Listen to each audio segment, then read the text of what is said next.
父皇啊，德妃娘娘如此真心，父皇可不要辜负了她。将来到了天上，有德妃娘娘作伴，父皇也不会太寂寞。德妃的脑门都出现了密密麻麻的汗珠，因为她没有听到皇上的反对声。太子妃既然这么说，那倘若太子出现了不测，你也会为太子殉葬呗。皇上本来就是看两个女人的热闹，现在听到德妃咒赵祯，立即拍了一下桌子。大胆！德妃立即跪在了地上。秦婉见皇上真生气了，也从椅子起来，小心地跪在地上。德妃，你竟然诅咒太子！陛下恕罪，臣妾失言了。奶娘这时候偷偷地掐了一下四皇子，四皇子立即哇哇大哭起来。陛下恕罪，陛下恕罪。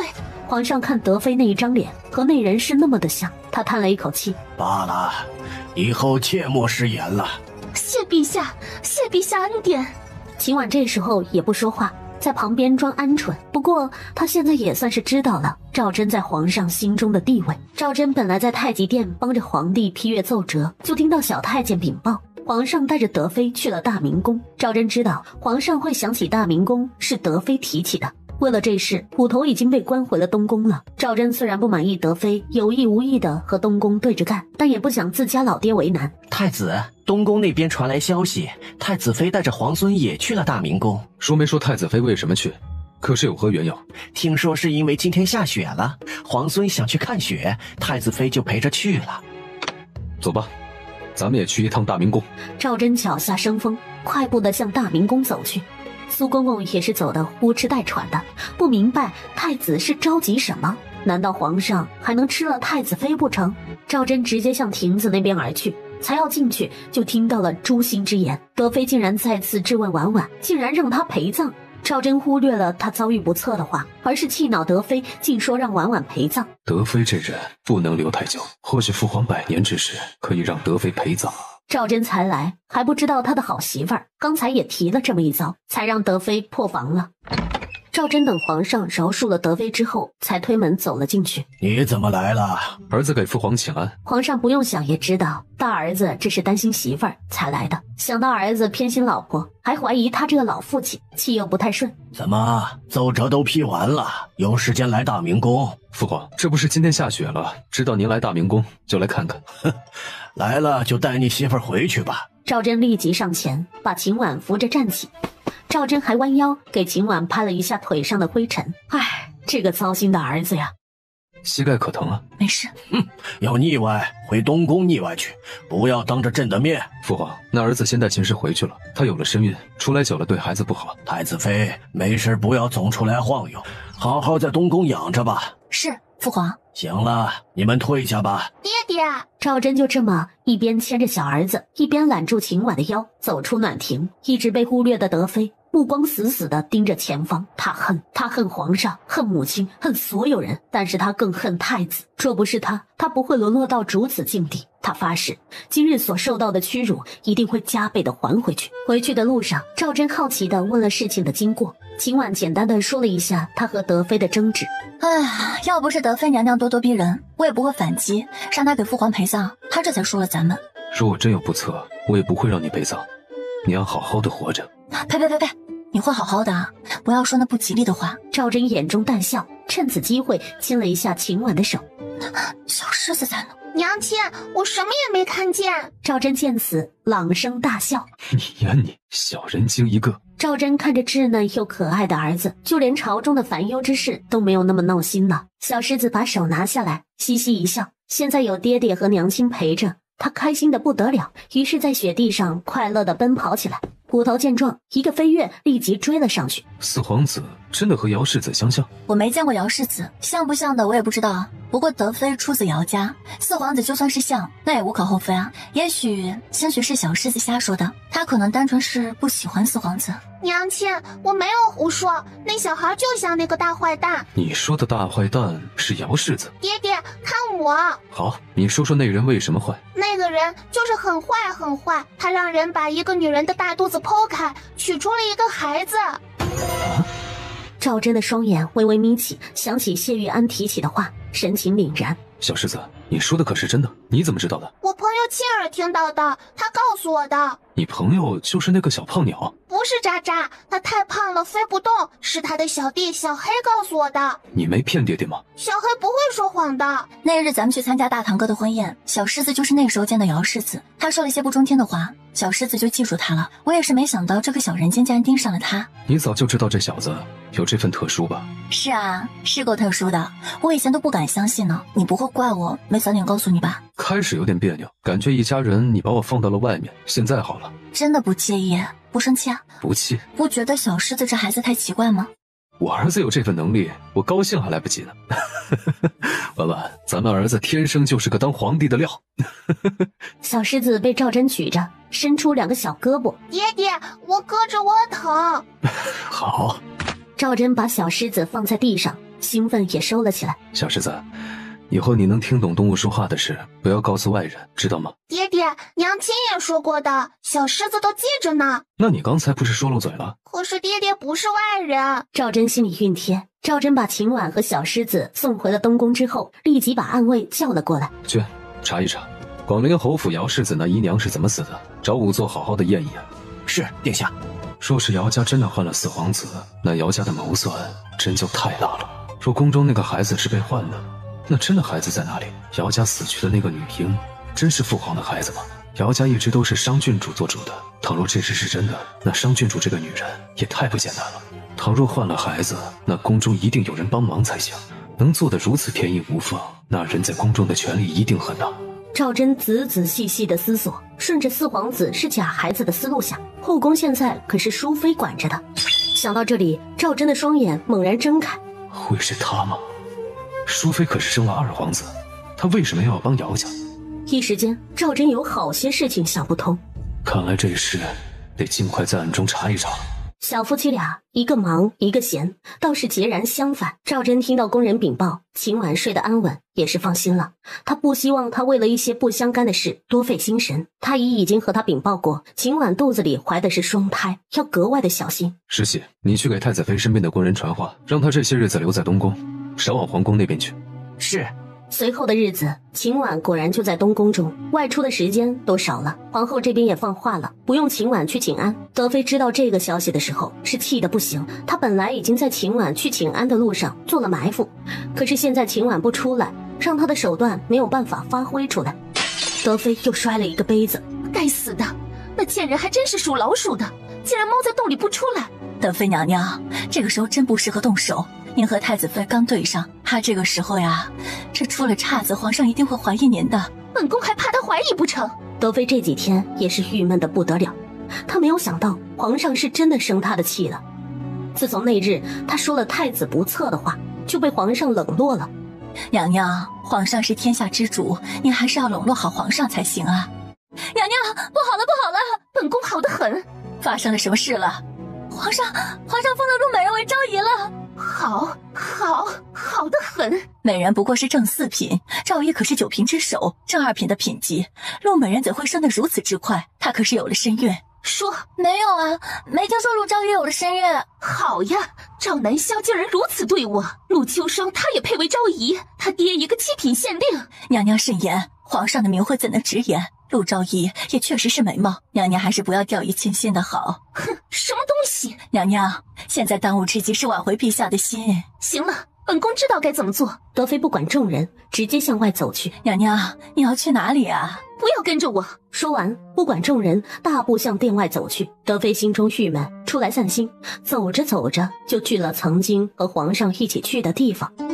远远的，他还能听到悠扬的琴声。陆昭仪擅长抚琴，琴声果然动听。德妃不想再继续偷看，正想离开，突然就被一道身影挡住。我当是谁在这里偷听，没想到竟然是德妃娘娘。2皇子怎会在此？本王来自然是向父皇请安的，只是没料到父皇有美人陪着，无暇见我这个儿子。低头看了一眼德妃姣好的容貌，感叹了一句：看来德妃娘娘和本王一样，都要扑个空吧。2皇子的身子不断靠近，德妃并没有躲闪，她看了远处一眼，又转身看向2皇子，眼眸低垂，嘴角含笑。2皇子见德妃没动，眼中也露出了笑容。最近京城的百姓格外的关注朝中的动静，老百姓也知道梁国的使者来京了。驿馆内，齐泰似笑非笑的看着朗布。党部来了，长安城就要见到你朝思暮想的人了，激动吧？启太大人慎言。怎么还不让我说了？你那相好的人如今成了燕朝的太子妃，你是不是很生气呀？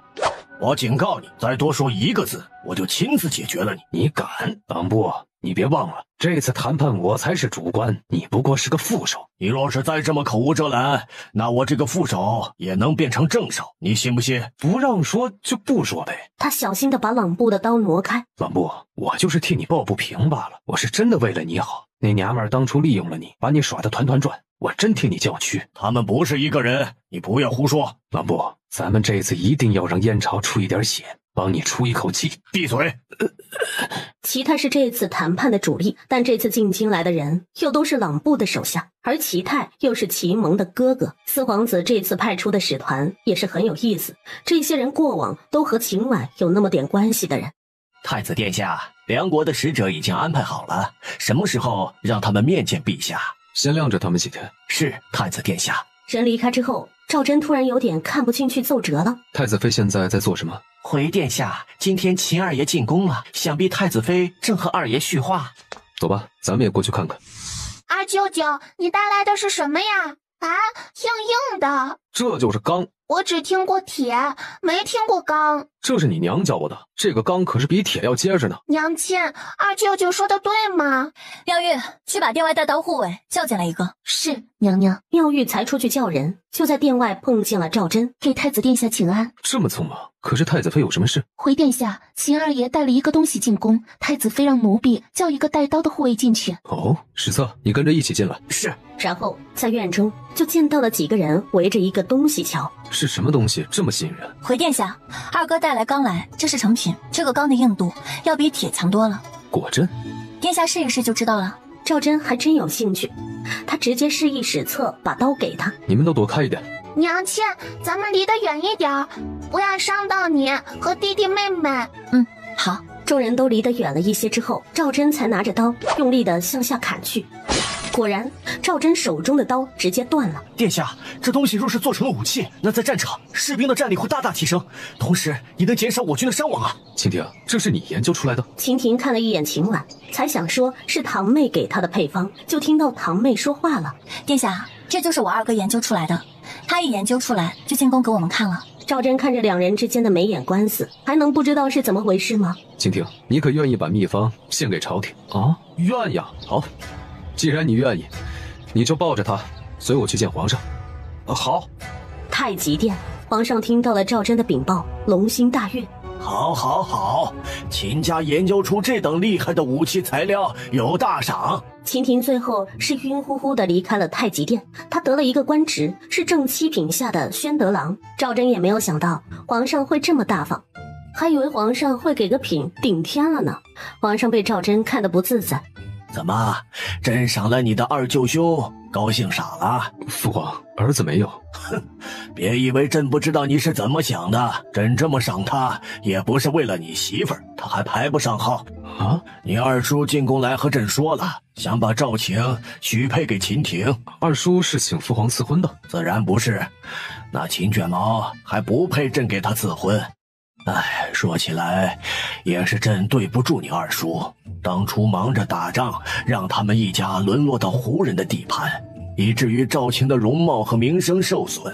赵晴是女子，不比男子，否则也不至于嫁给个铁匠。父皇，咱们这次得到了锻造的新法子，以后造出的钢刀在战场上会有更大的优势。在赵祯这狠狠地吹了一波钢刀的好处之后，皇上的表情终于是缓和下来了。赵祯离开太极殿之后，擦了一下额头，两边哄得他还真累呀。东宫，秦婉已经知道了这次梁国来的使者中有朗布了。对于朗布这个人，秦婉并没有觉得他是不同的，反倒是因为朗布看上他，还给他带来了麻烦。娘娘，咱们的人要不要行动？先不要动手，不知道朝廷是怎么想的，咱们这个时候就先不要添乱了。况且他还不知道朗布这次来的目的，先看看对方的条件，再做准备。不过驿馆那边也通知外面的人，好好盯着，看看他们有什么行动。是，娘娘，奴婢会交代下去。平婆婆退下去之后，秦婉继续画图。在画什么呀？听说你都画了好些天了。这是我给你准备的礼物，没想到竟然提前被你给看到了。你说的礼物就是这个？你看看啊，乔乔能不能看得懂？给你个提示，这东西对你啊大有用的。这是什么？这图上的好像是轮子吧？是轮子，这个东西很重的，要用轮子推的。那这个像是木头一样的东西是什么？这是大炮的身管，到时候装上炮弹之后，从这里发射出去。这个叫大炮的东西和你之前给我的炸弹是一个东西吗？总之呢，就这一个大炮的威力啊，要比火药大多了，威力和射程都很远，非常适合远攻。这些图纸才是一部分，等到全部画好之后，你可能就明白了。远攻？那不就相当于投石机啊？差不多，只不过投石机投出去的是石头，而且射程没有大炮发射的距离远，大炮的弹药落地是会发生爆炸的。听起来这个叫大炮的东西比投石机强很多呀。也不能这么算啊，大炮是好用，但是弹药很贵啊。投石机的造价便宜，也还是实用的。贵能有多贵啊？有句话讲，大炮一响，黄金万两。竟然如此贵！我现在就是缺银子，目前还真没有银钱做大炮，钱以后总会有的，慢慢存着，不着急。给你啊，这是你缺的钱。这是什么房子？玻璃啊，你安排工匠做出来，卖给那些乡绅或者是商人手中，我保你赚得盆满钵满。怎么，你不喜欢？不是，其实你不必做这些的。我这么做也是为了我和孩子啊，咱们是一家人，更何况能帮到你，我很是欢喜啊。梁国使臣来京多日，这天终于是被皇上召见了。梁国使臣齐泰拜见燕国皇帝。见我燕朝皇帝为何不跪？下跪是你们燕朝的规矩，我们梁国可没有，我们是梁国人。你范尚书还想质问，就被皇上制止了。其使者，梁国陈兵我国边境，意欲何为呀？陛下，我梁国有意和燕朝联姻，燕朝只需另嫁公主到我梁国，并送黄金100万两作为陪嫁，我梁国的大军即刻就能撤退。齐泰的话一出手，陛下万万不可，梁国这是狮子大开口。陛下，我朝初见，况且陛下并无公主。陛下，我听说2位国公家里可是有2位姑娘，都是赵家的女孩，是可以联姻的。不好意思啊，齐使者，我们家的女儿已经定亲了。这是才定亲，又不是成亲了。况且我听说顺国公家的女子也已经11岁了。我呸！你个狗杂碎，竟然想让我女儿去和亲，我看你是想屁吃！大哥，雅儿可是你的亲侄女，你可不能答应啊！是啊，大哥，不能答应和亲呢。其他的大臣并没有出来干预，甚至有人还在暗中看着赵家的笑话。私心讲，他们认为北地来的赵家人和北地的蛮族也差不太多。新朝才建立，谁知道能坚持多久？爱卿们有何想法？陛下，臣认为和亲不妥。陛下，怎么能靠女人平息战乱？臣愿意率兵和胡人决一死战。一人带头，其他的武将开始毛遂自荐起来。齐泰看了一眼朗布，希望他这时候顶上。陛下，想必你也不想两国开战，打仗都是劳民伤财的，现在只需要燕朝送一名公主过去联姻，再送上些许陪嫁，两国就能平息战乱。陛下何乐而不为呢？100万两黄金就是1000万两白银，你管这叫些许陪嫁？这位大人想必不清楚，若是两国交战，燕朝的军需粮草也都是银子，况且燕朝的百姓也是大量伤亡。倒是北地那大片的田地无人耕种，变成了荒田，这些加起来损失的岂是区区1000万两银子？贵国不如和我们梁国化干戈为玉帛，嫁个公主过去，一结两国之好。陛下，燕朝初建，此时和亲也是个良策。太子，你是什么意见？孤不同意和亲之策。郎使者，两国交战伤亡的人不能只有我燕朝吧？梁国的人口可比我们燕朝少，战乱起，梁国的百姓只会越来越少。到那个时候，梁国的邻居、扶余、乌孙、匈奴想必也不会闲着。你们都是游牧民族，地盘可是随时会换的。太子殿下多虑了，不必为我们梁国考虑。我们草原儿女从小放牧，偶尔换个地方也无所谓。况且我们鲜卑和匈奴争夺的也是草木茂盛的草地，冬季来了，皑皑白雪，属实没有争夺的必要。郎使者说的对，不过我燕朝也不是你们的钱袋子，不是你们的后花园，想要我们和亲赔款，姑告诉你，别做梦。太子殿下，你就不心疼你的士兵、你的子民了吗？二皇子在一旁看着这一幕，若有所思。朗部为了一个女人和燕朝太子对上了，就算只剩下一兵一卒，姑也会打到底。大殿内因为赵祯的话立即安静了，顿时两国之事陷入了僵局。皇上也一直看着朝堂上的动静，这一会儿他也看出了一些门道。他满意的看了一眼赵祯，心中满是自豪。皇上看赵祯的眼神深深的刺痛了站在下面的二皇子。父皇，开战之事兹事体大，不如先让使臣下去，几日后再给使臣答复。陛下，我们愿意再等几日。朗布没有再坚持，他特意的看了一眼二皇子，觉得此人是个能拉拢的对象。很快，长安城的人就都知道梁国的条件了。二夫人听到使臣的要求，气得砸了一个茶杯。该死的蛮夷！娘，我不想去和亲。晴儿，你放心，娘不会让你去的。娘，要是大伯答应了怎么办？没事，你今晚就成亲，明天你就是秦家的媳妇了。娘，这能行吗？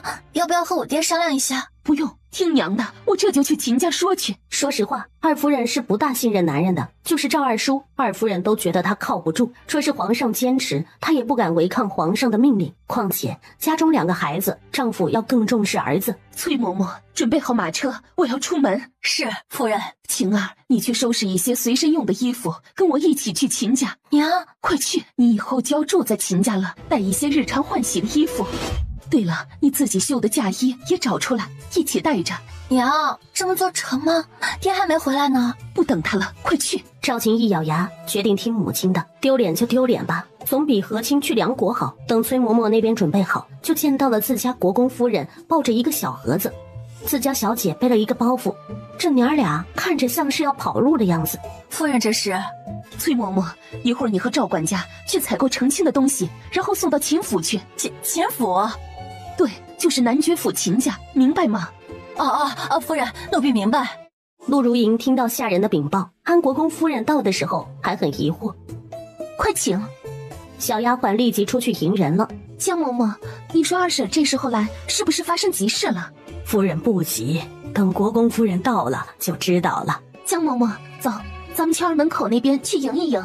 二夫人和赵琴在二门的位置就看到了出来迎接的陆如莹。二婶，莹丫头有大事，咱们快进去说。陆如莹和二夫人都是北地一起逃难的老战友了，说话也没有那么多顾忌，于是二夫人就把朝堂和亲的事说了一遍。就是这样，现在当务之急是让晴儿嫁出去。那帮蛮夷欺人太甚，二婶放心，我也不同意晴儿妹妹去和亲，我这就去把我小叔子抓回来，让2人成亲。江嬷嬷，快派人出城，天黑之前让二爷一定要回来。还有，去西营那边通知大爷，请假回来参加弟弟的婚礼。是，奴婢这就去。晴儿，你放心。于是秦家的下人就行动起来，陆如莹亲自带着下人把秦庭的院子布置起来。晴儿，不要觉得委屈，虽然成亲是一辈子的大事，现在的婚礼过于匆忙和寒酸，但只要能活着就好。娘，我不觉得委屈，况且是秦二哥人很好，现在秦家愿意答应，我很感激了。秦庭和秦霄在城门口碰到的时候都是面面相觑。二弟，你今天要成亲？今天成亲？你不知道？不，我不知道啊，我以为大哥替我答应的呢。不过既然是娶赵家的小妹子，成亲好像也不错。走，先回府看看。好。于是兄弟俩骑着马快速向家里赶去。到了秦府，已经有下人在那边等候了。怎么回事？谁定的二爷今日成亲？是咱夫人定的，当然亲家太太也在，大爷、二爷、新娘子都已经打扮好了。如此急切，想必是发生了大事。秦提木呆呆的被大哥拉着，向着他的院子走去。大哥，嫂子的行动真快。快，泰安，伺候二爷沐浴，然后换上新郎服。是，夫人。泰安把秦庭拉走了，秦霄这时候才有机会问夫人到底是怎么回事。陆如莹就把事情和秦霄说了一遍。事情紧急，咱们不能看着晴儿就和亲，今天这场婚礼必须要办了。见秦霄不说话，还以为他不同意呢。怎么怕了？不同意？想什么呢？如此匆忙，恐怕是委屈弟妹了。将来京城恐怕议论的他会很多呀。顾不得那么多了，能留住才是最好的。此时，东宫的小狮子哒哒的跑去了秦婉的房间。娘亲，娘亲，二舅舅要成亲了，咱们不去吃喜酒吗？小狮子对于想关注的人，那真是人家在干什么，在哪里，他都能知道。不过，小狮子只对自己感兴趣的人才这么做的。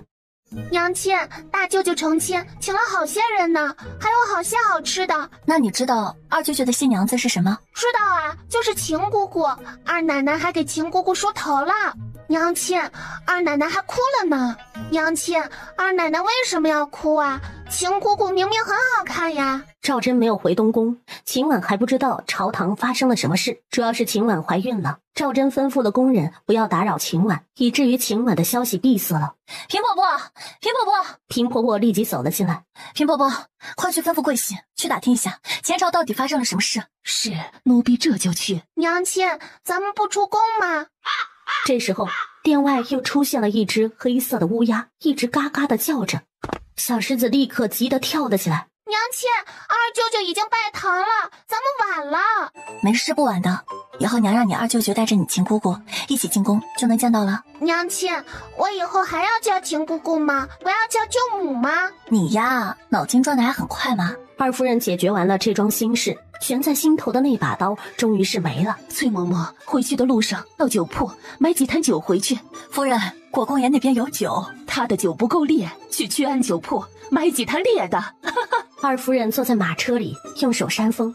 寒冷的冬季，二夫人却觉得身上不断有热气上涌。她今天做了一件大事，一件不知道后果如何的大事。也许这件事会打乱皇家的计划，也许会让整个皇朝陷入战乱。可是她不后悔，凭什么要牺牲她的女儿换取天下的平安？她只是一个母亲，一个要保护女儿的母亲。若是这个燕朝要牺牲她女儿换取，那就让整个燕朝一起覆灭吧。此时新房内，秦婷僵硬地坐在一边，脸红得像个猴屁股，不敢看新娘子。两个年轻人都不知道怎么做。古时候在成亲前会给新郎和新娘子送些小人书，只是秦婷成亲的太匆忙了，根本没提前给他看。两人就这么坐着，不知道如何是好。还是江嬷嬷发现房间内没有动静，让人拿了小人书，然后轻轻地敲了一下房门。二爷，二爷。秦婷逃也似的起身打开门。江嬷嬷，二爷，这书你好好看一看，学一学啊！江嬷嬷说完这话，直接把书塞到了秦婷的怀里，然后把门砰的一声关上了。为什么给我书啊？拿过来我看看。他接过书之后，自然的打开，然后就看到了小人书上那没穿衣服的男女。小人书直接是被扔了出去，秦婷倒是捡了起来，然后打开看了看，当然脸更红了。不过有了这书，刚成亲的小两口倒是知道接下来该怎么做了。赵二叔是天黑的时候才回了安国公府。灵燕，你怎么也喝起酒来了？高兴啊，女儿出嫁了，我这是喝的喜酒。怎么回事？你说晴儿出嫁了？是啊，出嫁了，今儿下午嫁出去的。今天下午？夫人，你是不是说胡话呀？晴儿嫁给谁了？这个时候谁家敢娶她？当然是秦家呀，我亲自挑的女婿呢。这时候恐怕小夫妻俩已经洞房了。赵二叔看着这样的妻子，心中只有佩服。你做得好，晴儿嫁出去就好。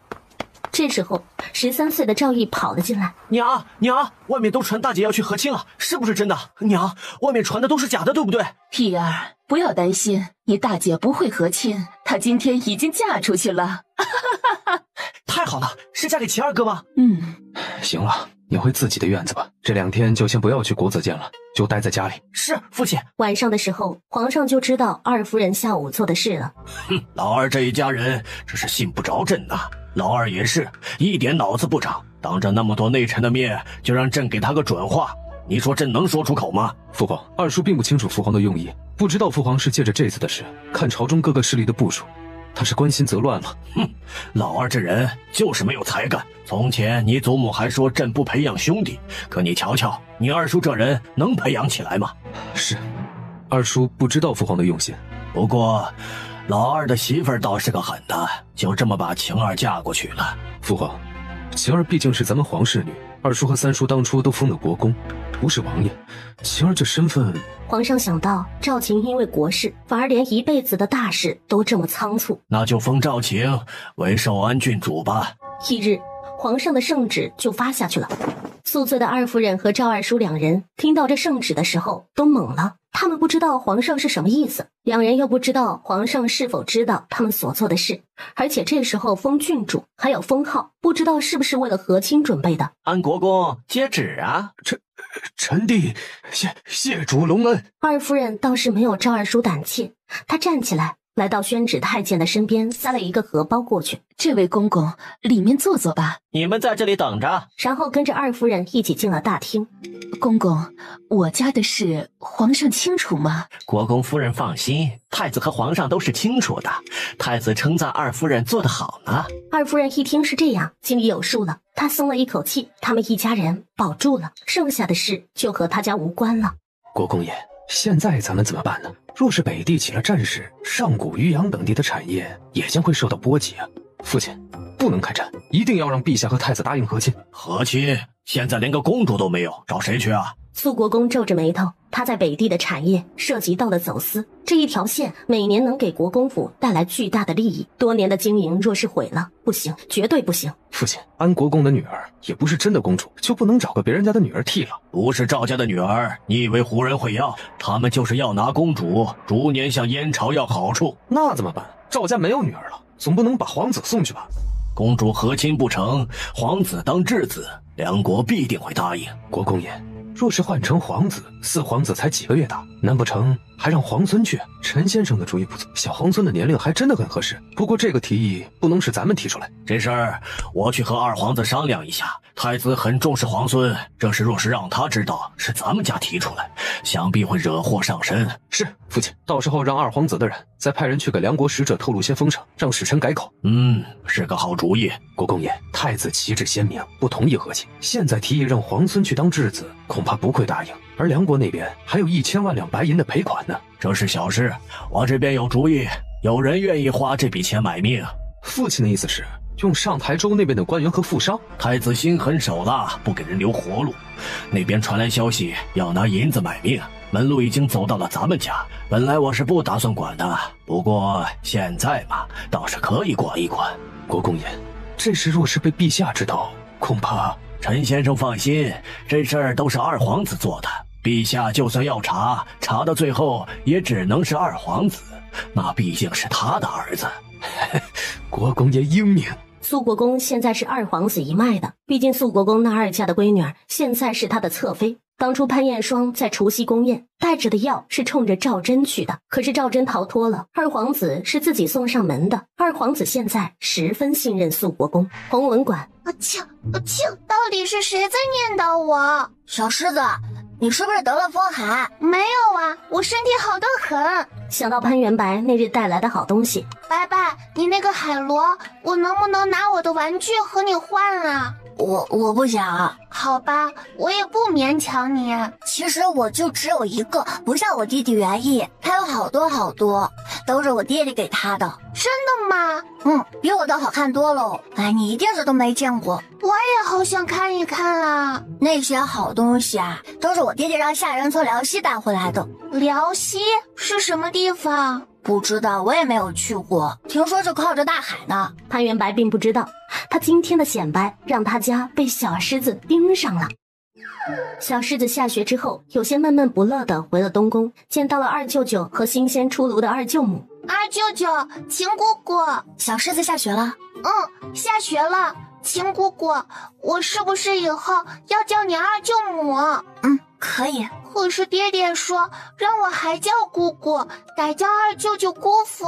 哎呦，小狮子，你怎么这么可爱呀？秦婉笑着看着这一切，她对现在的结果很满意。虽然两人成亲仓促了些，但至少晴儿不用和亲。秦婉是最讨厌用女人来平息战乱的了。什么以大局为重，完全都是狗屁。都以大局为重，谁能体会被牺牲的那个人的苦楚？二婶，我又想到了一个赚钱的法子，不如咱们两家一起开个铺子。阿婉，是有什么好法子？二舅舅，咱们走，去宜春宫，我的玩具坏了，你帮我修一修。好，我去帮你看看。于是三人就悄悄地退出了承恩殿。秦婉人在宫中，宫外的事没有办法出面，好些事都要下人办，但他不能把鸡蛋都放在一个篮子里面。时间短还好，说是时间长了，或许就有人起了心思，而二夫人就是那个合适的人选。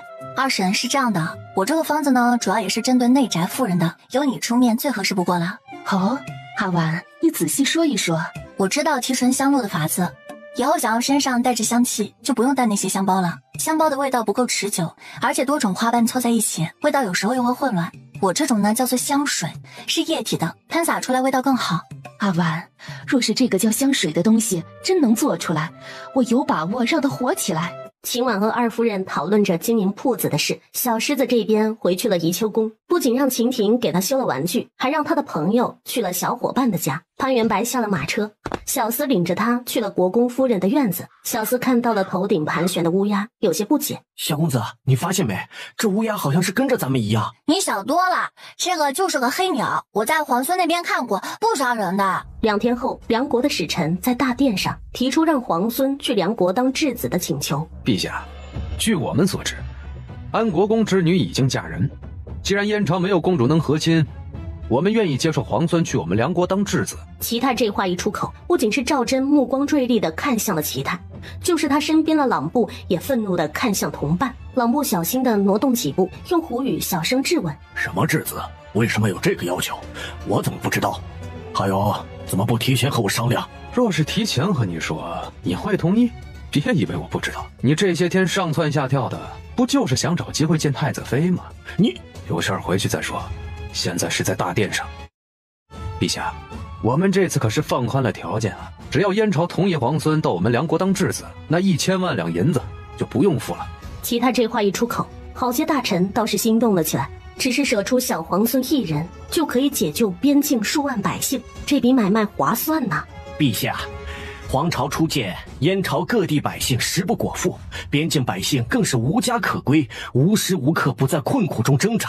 此时再兴起战乱，属实对燕朝不利，对天下百姓不公。若是皇孙殿下能……耿御史，你好大的胆子！大人，耿御史口出狂言，拖出去斩了。皇上这话一出口，整个大殿都静了下来，朝中的大臣都不敢相信这是皇上会下的命令。陛下，陛下，臣冤枉啊！臣都是为了燕朝好啊！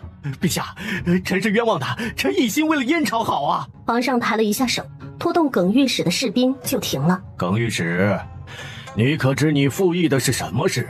景轩是朕的嫡长孙，是太子的嫡长子，更是未来的太孙。你今日竟然提议让太孙去当敌国质子！皇上这一句太孙，让下面的大臣心思各异。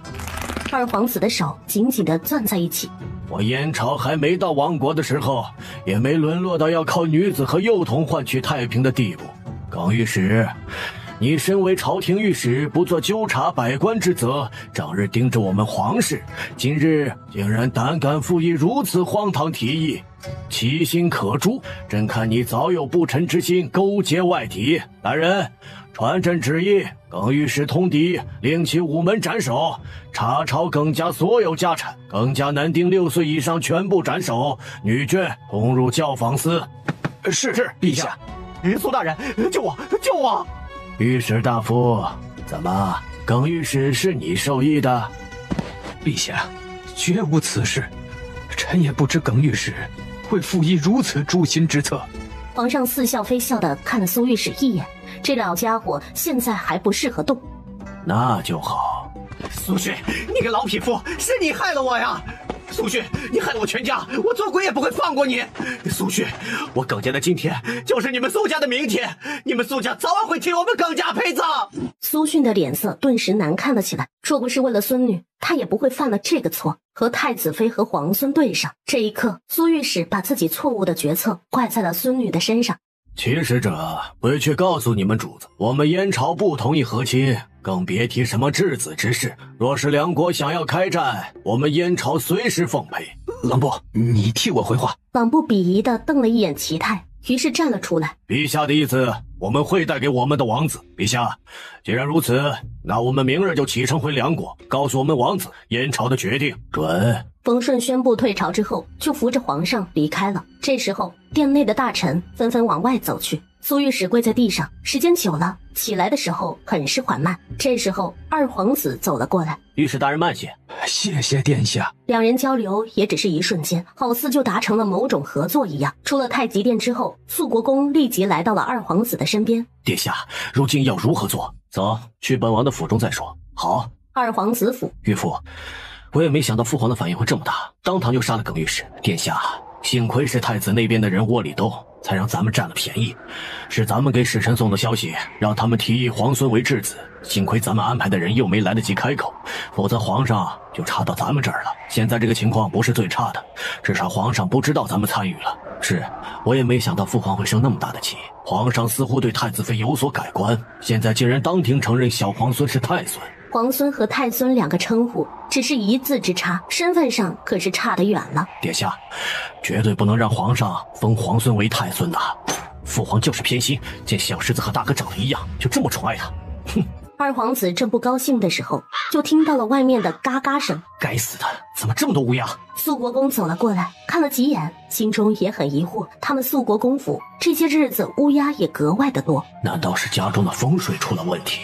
不会呀，大女儿马上就要生产了，一切都很顺利。来人，把这些乌鸦撵走。是，殿下。可是非常奇怪，那些乌鸦好像是看准了二皇子府一样，撵走了就又飞回来，聚集在书房的数量格外的多。殿下别生气，和那些畜生计较什么？现在当务之急是怎么阻止皇上立太孙之事。那小崽子运气还怪好的，父皇竟然如此重视他。殿下，太孙还小，想要成就大业，太子才是前面的那颗巨石。岳父的话本王也懂，可是如何挪开也是难事，殿下不必急。他在二皇子的耳边耳语了几句，会不会太冒险了？殿下，成大事者不拘小节。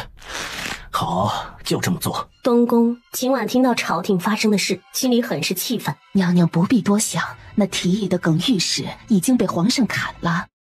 这事儿没那么简单，耿御史只是附议之人罢了。最可恶是查出谁是提议之人。那不是梁国使者提的吗？应该是有人故意给使者递话。这次的事情目的是冲着东宫而来，那梁国使臣为什么提了让小狮子当质子，就不再提议陪淫之事？小狮子一个小孩，把他送到梁国可解救不了胡人，他们照样是粮食短缺，除非是有人私下答应替朝廷出那1000万两的银子。娘娘说的对，这笔钱一定有人会送，并且他们已经和胡人暗中勾结。可是朝中的势力盘根错节，对咱们太子爷不满的人好像……对太子不满的人可就太多了，这话平婆婆不敢说出口。高伯，这件事情还需要你帮我多查一查外面的事情。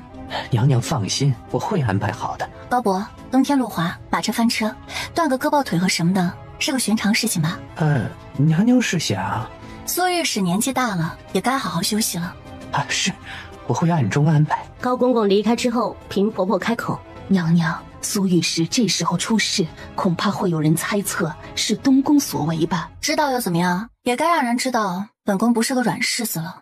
平婆婆，二皇子的潘侧妃是不是要生了？娘娘是想……本宫记得潘侧妃很喜欢来淑妃娘娘请安的。是，潘侧妃每半个月就会入宫见淑妃娘娘。娘娘是想怎么做？先不急，让人先准备好，说是查出这次的事和二皇子有关，再动手。是。晚上，赵祯回了承恩殿用膳。今天怎么样？肚子里的2个小家伙闹不闹人？没事，今天白日睡了好久啊，肚子里的也很是乖巧。你放心，外面的事情有我，你不必太操劳。小狮子是咱们的孩子啊，我不允许有任何人伤害他。那些人太过分了，竟然想对一个孩子下手。婉婉放心，我一定会找到背后之人。小狮子怎么不在？平婆婆，快派人去宜春宫。很快，闷闷不乐的小狮子就被请来了。小狮子逐渐长大，又知道了很多别人不知道的真相，他变得没有从前活泼了。怎么了？在学堂谁欺负你了？爹爹，小狮子是坏孩子吗？当然不是，你最乖了。爹爹，可是二叔不喜欢我，他和白白的爷爷说想要把我送走。爹爹，我不要离开爹爹和娘亲。肃国公，你还真是好样的。小狮子，你来娘这儿。娘。小狮子还记得赵祯平时对他的叮嘱，娘亲怀孕了，他不能猛然地扑向娘亲，那样会吓到娘亲肚子中的弟弟的。娘，我在爹爹这就好。小狮子，你说说你都听到什么了？他们说的太多了，我记得不全。你怎么想起去关注你二叔了？我没让小黑去盯着二叔，小黑是去了白白家。白白的爹爹很厉害，他家有很多很多钱呢。肃国公府果然是深藏不露，你继续说。白白的爹爹从海边给白白的弟弟带了好些好漂亮的玩具，都是辽西那边运来的。爹爹，漂亮的海螺我都没有，也没见过呢。然后呢？不是去的白白家，你是怎么知道是你二叔让你离开爹娘的？小黑听到白白的爹爹和爷爷说起皇孙，我就是皇孙啊。他们说让我去当质子，还和二叔说了，二叔就答应了，想要把我送走。爹爹，我不要当质子，我不要和爹娘离开。赵真心疼地把小狮子抱了起来。放心，小狮子不会离开爹娘，哪里也不会去的。真的？真的。谁分开咱们父子，爹爹就杀谁。爹爹，那杀了二叔吧。爹爹不杀二叔吗？爹爹现在也没有权利，要你皇爷爷答应才行。那等我长大了就杀了二叔。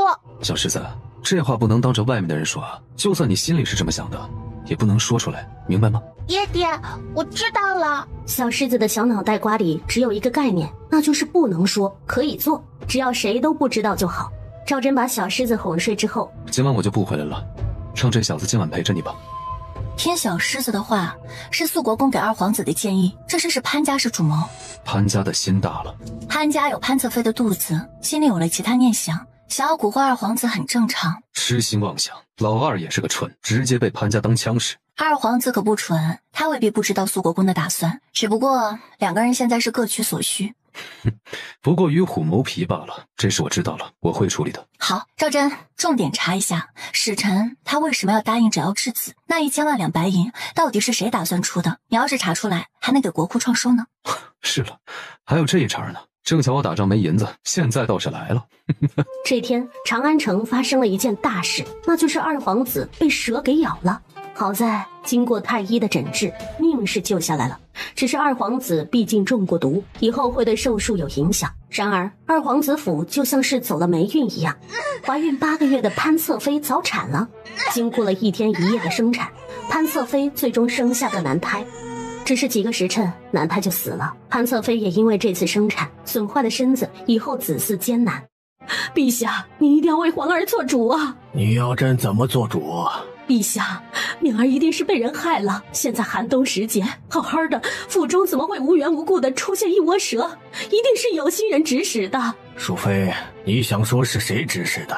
陛下，一定是有人看敏儿挡了那人的道，他才会如此狠辣。还有，不光是敏儿，还有潘侧妃，他好好的进宫就滑倒了，一定是有人故意安排的，故意针对敏儿，我让他有子嗣呀！陛下，这都是阴谋，有人要害敏儿，请陛下彻查，还敏儿一个公道。淑妃，你不就是想说东宫指使的吗？臣妾不敢。不敢？朕看你敢得很呐！陛下，敏儿出事，得力的就是太子，臣妾这么怀疑，有什么不对？淑妃，你还真看得起自己。平王能挡着太子什么路？他不过是个王爷，也配太子对他动手？可笑，可笑至极！陛下，如今太子已经接管朝中政务，平王一个闲散王爷，太子犯得着对他出手吗？况且，朕已经派了暗卫查了，二皇子府中守卫森严，没有外人进去。可是蛇都是冬眠的，怎么会好好的出现？这太不寻常了。皇上也很疑惑，但他查了，毫无头绪。那只能怪平王运气不好。难道这事儿真不是太子做的？陛下，那潘侧妃滑倒之事，一定是有人指使。淑妃，现在整个后宫都是你管的，后宫的人都是你的人，就是这样，你都保不住你的儿媳妇和孙子，那能怪得了谁啊？陛下，若是臣妾查出了背后指使之人，臣妾能处置吗？要有真凭实据。是，陛下。此时，小狮子咧着小嘴，高兴地整理书籍。小狮子，你好像很高兴。没有，我没笑。唉，真不愿意回家。小狮子扭头，为什么呀？我家的气氛很不好，爷爷和爹爹进来总是沉着一张脸，很吓人的。既然他们在生气，你就躲着他们点儿。大姑姑没了孩子，我听祖父和祖母说要让小姑姑替大姑姑生孩子，还能替别人生孩子？我也不知道，大人说能那就是能吧。我二叔不是好人，你告诉你小姑姑不要答应。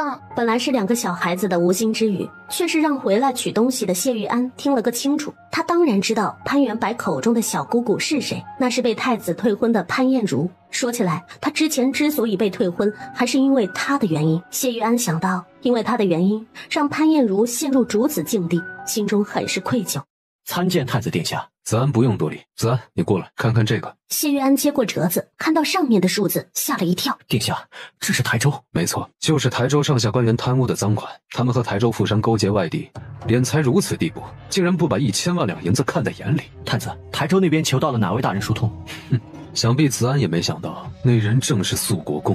殿下，肃国公这个人轻易动不得。子安不妨仔细说说。殿下，肃国公对吏部和工部2位尚书都有知遇之恩，前朝选拔的地方官员暗中都记着肃国公的好，前朝的旧臣不清算清楚，就不是动肃国公的时候。看来还得留着那老家伙。殿下正当年，不必急。就算不动肃国公，那台州那些从上到下的贪腐之人也绝不能轻饶。殿下，既然查到了银子，即可直接定罪。正好萧豪爷正在台州，由他亲自督办此事，正合适。这个主意不错呀！这样一来，就算和梁国对战的银子也有。殿下，还有半个月就要过年，胡人或许会在咱们过节之时出兵，殿下要早做打算。王将军已经做了部署。殿下，臣偶然听到肃国公有意让潘四小姐入了二皇子府。肃国公这是想一条道上走到黑了。殿下，想必您已经知道臣与潘四小姐的事。哦，子安，你是想娶了潘四小姐啊？殿下误会了，臣现在已成废人，怎可耽误潘四小姐青春？况且，臣自始至终都不曾喜欢潘四小姐。赵祯看着如此俊逸的谢玉安，想起了他曾经和婉婉在燕北城一起渡过难关。赵祯这心没由来的就有点酸。太子是想到了什么？怎么眼神如此恐怖？殿下，二皇子不能生出有潘家血脉的孩子。肃国公的野心昭然若揭，潘四小姐绝对不能入了平王府。子安可有什么好主意？殿下不如让皇后娘娘给潘四小姐赐婚，只要潘四小姐出嫁，问题迎刃而解。子安的主意不错。谢玉安离开立正殿的时候，后背都湿了。他觉得太子殿下今日看他的眼神有点吓人。走吧，去承恩殿看看太子妃。是。娘亲，藕粉圆子真好吃。软糯糯的好吃。此时娘儿俩的心情都很好，秦婉出手对付了苏老御史，又对付了潘侧妃，心情正美。小狮子放蛇咬了坏二叔，虽然遗憾没有咬死，但还是很高兴。赵祯回来的时候，就看到的是这副场景，一大一小，就像是偷了心的猫一样。爹爹，给你吃，很好吃的。这小子还真是个有仇必报的性子。这一点很像我。不过这小子怎么想起放蛇的主意？赵祯把工人全部都挥退了。爹爹，你要和小狮子说悄悄话吗？小狮子，你告诉爹爹，那蛇是不是你放的？不是我，爹爹不要冤枉我。小狮子牢牢地记着只能做不能说的道理。真不是你？不是我。好，以后无论谁问，你都不要承认，明白吗？小狮子点头。爹爹，是甜汤，很好吃的。马上就要过年了，今年宫里是怎么安排的？是宫宴还是家宴？父皇交代了，今年就只有家宴，也让那些大臣在自家过个好年。赵祯之前查姚家的事，发现疑点重重。虽然没有找到姚家换孩子的确切证据，但是姚家的种种行为确实是非常可疑。怎么了？可是前朝又有什么难事？说出来也无用，反倒是让你也添了烦恼。说不是大事就说说呗，一人计短，两人计长。是啊，爹爹，你说说呗，小狮子也能帮上忙的。之前小狮子不是说过四皇子的事吗？姚家确实可疑。姚长风的孩子碰巧也在四皇子出生那日出生，太巧了。他那姨娘死的蹊跷，已经找仵作验过骸骨，他的肚子确实是被人剖开，开腹取子，这些都和小狮子说的对得上。这说明姚家在德妃怀孕的时候就已经做了准备。当初接生的稳婆已经死了，稳婆的家人也都失踪了。现在的证据不足，都是推断而已。就算说出来，姚家也会推个干净。说是换了孩子，那带孩子进宫又带着孩子出去，一来一回都会有很大风险。宫中一定是有人接应，否则这事成不了。是，后宫是淑妃管着，她的嫌疑最大。可是她有什么缘由去帮助德妃呢？难道淑妃有什么把柄在德妃身上？或许是淑妃的把柄在商郡主身上。爹爹，娘亲，淑妃奶奶给一个叫郡主的人磕头了。磕头？就像我给皇爷爷磕头那样。赵祯，淑妃和商郡主从前就认识。淑妃她原来是商郡主的人，那她这么多年陪在父亲身边，就值得深究了。小狮子，你说说，你还知道什么？小狮子毕竟还小，你问他，他不一定知道那事儿是有问题的。只有听到他知道的关键词，他才能说出来。因此，赵真这时候这么问，完全没有结果。秦婉眼珠一转，把小狮子的玩具拿了出来。小狮子，你看，这个小狗是淑妃奶奶，这个小老虎是德妃，这个小猪是四皇子，这个小熊啊是你二叔。你看，他们谁和谁有关系啊？秦婉这么一解释，小狮子就明白了。他直接选了小老虎和小熊出来。他们俩是一对。秦婉以为小狮子不理解，好笑道：小狮子，你不能因为你喜欢虎头又喜欢小熊玩偶，就说这两人是一对哦。我知道，他们是坏二叔和德妃，他们是一对。一对的意思你明白吗？小狮子总被质疑，也不高兴了。我知道，他们和爹娘一样，都不穿衣服的抱在一起。你怎么知道？我跟你娘的事。赵真觉得这个儿子真的要好好的引导一下。我喜欢爹爹和娘亲，我不和你们睡的时候，就会让我的伙伴来看看你们。你那个能飞的鸟可进不来屋子里。我还有一群蚂蚁朋友呢。啊！小狮子不知道父亲为什么会有这么大的反应。爹爹和娘亲是一对，一起睡觉很奇怪吗？以后不准让你那些朋友盯着我和你娘，尤其是晚上，明白吗？我早就不让我朋友盯着你们了，又没有意思。你们除了总打架，别的也不做什么。现在都冬天了，我的伙伴好多都睡觉觉去了。以后东宫的卫生一定要搞起来，什么蚂蚁臭虫的，全部都要清理干净，一个活着的动物都不能有。爹爹，你提着我转圈玩吧，爹爹太忙了，好久没有带我飞飞了。赵真看着这样的儿子，心中无奈，他把小狮子抛了2下，逗得他嘎嘎大笑。小狮子，以后小动物告诉你的话，谁都不能说，明白吗？和爹娘也不能说吗？除了爹娘，谁都不可以说。以后也不要听那些乱七八糟的事，明白吗？其实赵真想多了，小狮子只对他感兴趣的人多关注。至于二皇子的事，因为他惹到了小狮子，这才知道了他的秘密。夜晚，小狮子怎么会有这么奇怪的本事？这2个孩子生出来后，会不会和他们哥哥一样啊？秦婉刚才听赵真问小狮子，还有点心虚。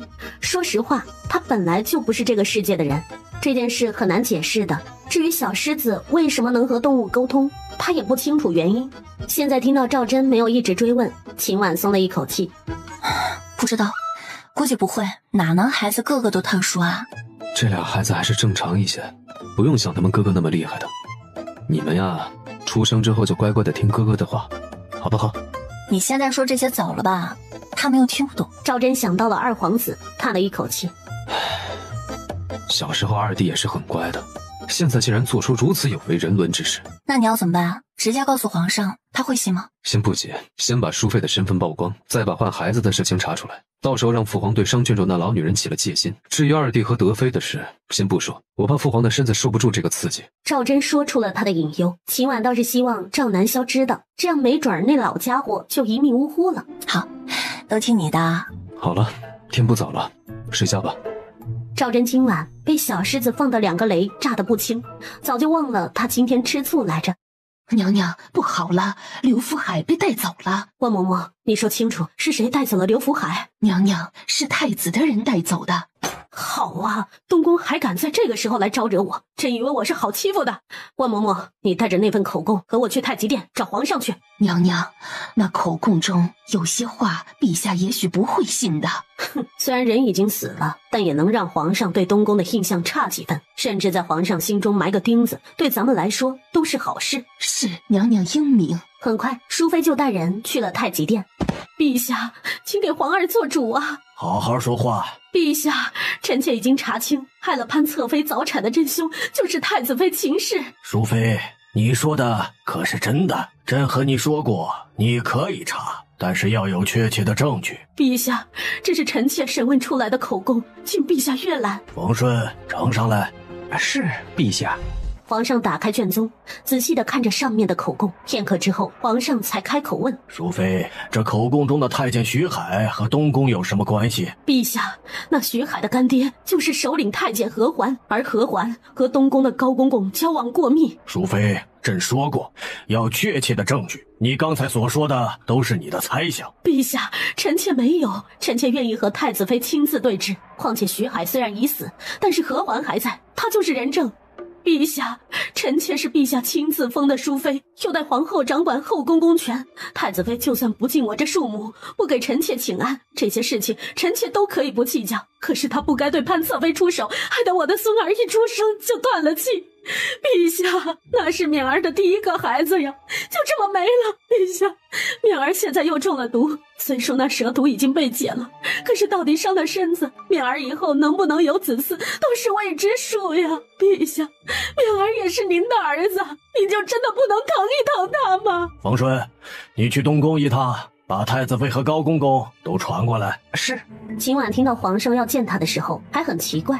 冯公公，父皇单独召见我，太子不在吗？陛下宣娘娘和高大办觐见。好，冯公公稍等，容我换身衣服。是，娘娘不必着急，在家等着就是。秦婉给平婆婆使了个眼色，然后就让妙玉和妙音帮她换衣服去了。平婆婆把准备好的银子拿出来，塞在冯顺的手中。冯公公，不知道皇上见我们娘娘是何事啊？淑妃娘娘也在，为的是潘侧妃之事。多谢公公。平婆婆立即让小太监去给赵祯报信。